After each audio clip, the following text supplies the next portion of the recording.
Hello, hello, and welcome to the show. My name is Isolde Trachtenberg, and I'm happy to welcome you to The Creative Kind. Wow, this week's shows have been intense.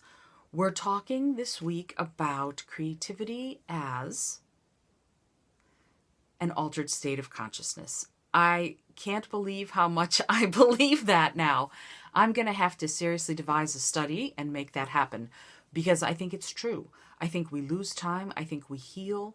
I think whenever we express ourselves, if we bring an element of the creative to it, there is a miracle that happens on some vibrational plane. I know that might sound a little new agey for some of you, but I think it's true. I think we make miracles every day and we don't even realize it. And so I want to help you build a little bit of an awareness of how to realize it when it's happening. To that end, I want to work today a little bit on perception. If you are watching the show, that's great. If you're listening to it, it's great too. Here's what I want you to do. We're going to start opening up our creative senses, I guess. I want I know. I was about to say third eye, and it's this area here. In some traditions, it's the part of you that's your most highly intuitive self. But really, it's more than that to me. There's something within us. There's something within you that longs to express yourself. And sometimes we wander around this entire planet and we feel like nobody's listening, like nobody can hear us.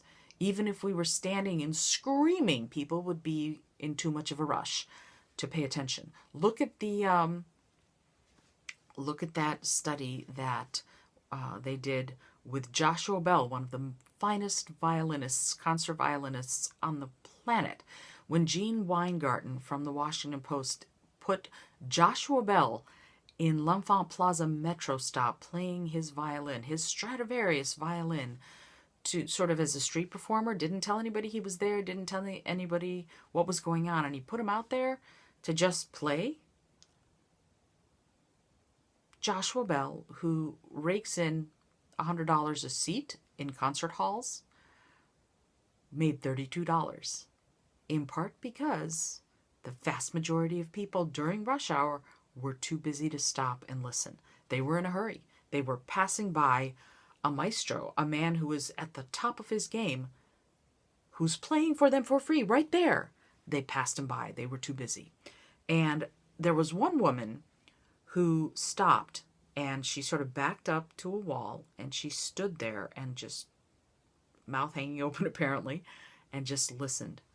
And somebody came up to her and said, what's going on? And she said, I have no idea why, but Joshua Bell is standing in the metro and playing. I am not moving until he's done. I don't know what's going on, but wow. And she stopped everything. She stopped her entire life. It didn't matter what else was going on in her day. She was going to stand here and listen. But one of the other most magical aspects of all of this to me was that children wanted to stop. There were several instances when I read the article in the book about it. The book is called Fiddler in the Subway, by the way. You should get it out of the library and read it. It's incredible. Anyway, the kids tried to stop their parents. They would actually literally hold on to their parents and try to pull them back because they recognized magic being made. But their parents were too busy. And so today I want to talk about pulling back the busy to open yourself to new experiences. If Joshua Bell is in the metro station playing his violin, you stop, right? I know this sounds Pollyanna-ish, I know I'm telling you to stop and smell the roses, but by gum, if you happen to be somewhere where you can stop and smell the roses, do that. Tonight, the night I'm recording this episode, is the night of the lunar eclipse. It's going to be freezing here in Maryland. It's going to be down to like 13 degrees Fahrenheit. I don't care. I'm going to put on 14 pairs of long underwear, and at midnight I'm going to be out there watching that eclipse because it's magic. And we have to take the time. We have to take the time to open ourselves up to magic when it's around us. Because it's only in taking that time, in freeing ourselves up from all the things we ought to be doing, that we then open ourselves to the magic of our own creative potential. So, to that end, here's what I'm going to ask you to do right now.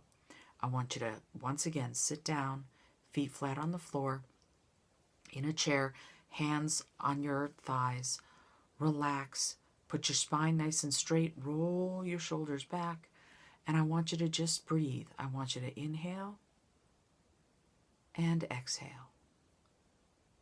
And on your next inhale, listen to what's going on around you. You might be hearing my voice. Exhale. You might be hearing a tick, tick, tick, tick, tick of a clock. You might be hearing the buzz of a computer. You might be hearing traffic. Whatever it is you're hearing, notice it. Pay attention to it. Inhale and exhale. And one more time. Inhale and exhale. And I want you to pay attention to that set of sounds, whatever's going on around you, for the next little while. Just see if you can key in. Right now, it's very windy outside, so periodically I'm hearing the leaves and the trees do their little dance. In addition to the sound of my voice, in addition to my own heartbeat, whatever it is you're hearing, pay attention to it with your eyes closed. And then when you're ready, inhale and exhale, and then open your eyes. The reason I'm asking you to do that right now is I want you to carry this with you the rest of the day. Pay attention to what you hear. We're going to talk a lot more about that next week. Until then, this is Isolde Trachtenberg sending you all my love.